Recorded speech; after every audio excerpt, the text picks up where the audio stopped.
3 years from now, you'll wake up in this exact chair with the exact same regrets and the exact same excuses.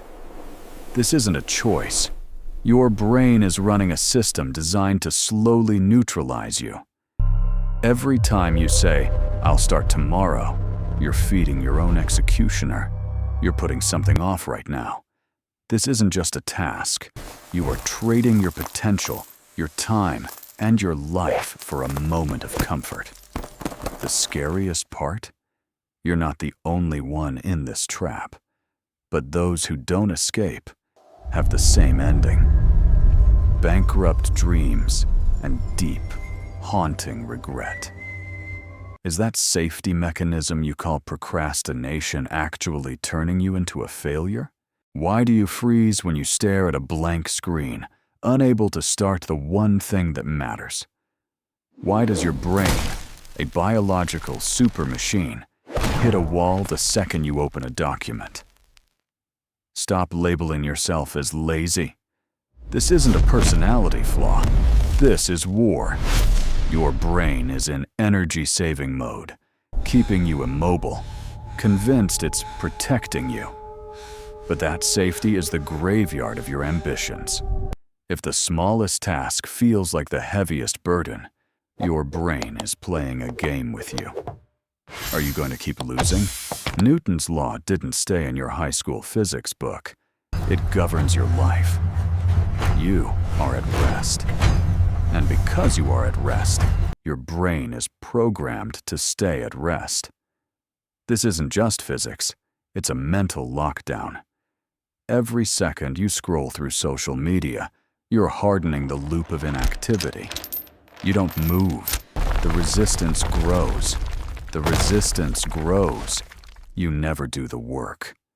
So ask yourself, is resistance running you, or are you running the resistance?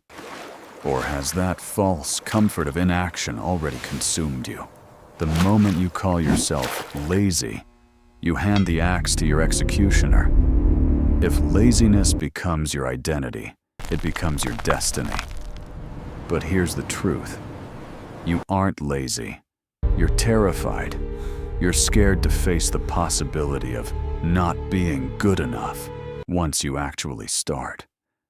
Procrastination isn't an escape. It's a self-imposed prison. Why is the key to your freedom hidden behind a word that never arrives? Tomorrow? I'll start when I feel motivated. That is the biggest lie you tell yourself. Motivation is not a fuel, it's a byproduct of action.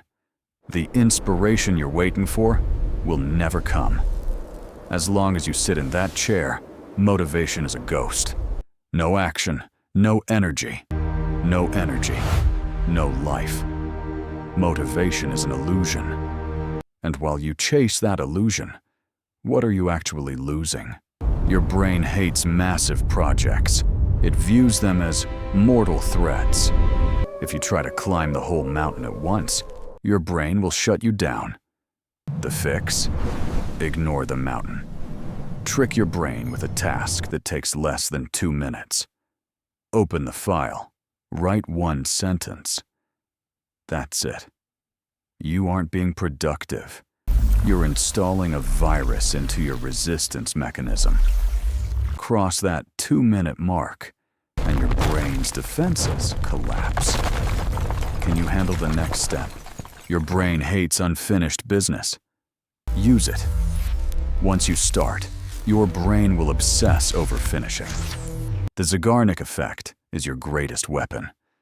Starting creates an open loop, and your brain is biologically hardwired to close it. You don't just start. You commit your brain to finish. So, are you brave enough to open that loop? Or are you still waiting for the perfect time that doesn't exist? Time's worst enemy is tomorrow. Every task you delay is an hour stolen from your future self. Tomorrow, the burden will be heavier. It's the snowball effect. A small file today becomes an impossible mountain in a month. Your future self will hate you for this. You are robbing your own foundation. Do you want to stay buried in that rubble? Or will you lay one brick today? Successful people aren't more disciplined. They just understand the nature of resistance. They are just as scared as you are. They want to procrastinate just as much. The difference? They respect the pain of starting more than the pain of failing. The start is a trauma. The finish is the liberation. Which one do you belong to? Will you cling to your trauma, or will you break through it? Your comfort zone is your emotional graveyard. Doing the same thing every day and expecting a different result? That's not a plan. That's insanity. If you don't take that first step today, tomorrow will be identical. And the next day, and next week, 10 years will vanish. And all you'll have done is watch your life pass you by from the sidelines. Life is for players, not spectators. Are you getting in the game, or are you waiting to be forgotten? Tomorrow never comes. Tomorrow is the sanctuary of the losers. When you say, "I'll do it tomorrow," you're really saying, "I'll let it die today." This video was a warning. If you close this now and stay in that chair, you've already made your choice. 5, 4, 3, 2, 1. Time is up. If you aren't moving, you've already lost control of your life. Which side are you on? Take the step, or let this video be nothing more than a wasted hour. The choice is yours. Make the move.